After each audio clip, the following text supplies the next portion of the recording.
Cik nozīmīgs Latvijas ekonomikai ir kūdras produkcijas eksports. Lielāko daļu, aptuveni 95% kūdras un kūdras produktu eksportē uz vairāk nekā 100 pasaules valstīm.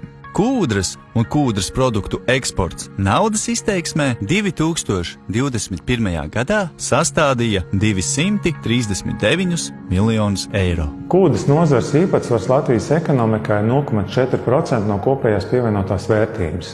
Nozarē strādā 2,2 tūkstoši darbinieki. Vidēja alga nozarē ir par 80% augstāka nekā vidēja Latvijas tautsaimniecībā. Kopējais darba nodokļu nomaksātais apjoms bija 18 miljoni. Nozars apgrozījumu pamatā veido eksports. Eksporta vērtība 2021. gadā bija 239 miljoni un produkcija tika eksportēta uz 112 pasaules valstīm. Jūlijā uzzināsim, kam pieder kūdra un Latvijas purve.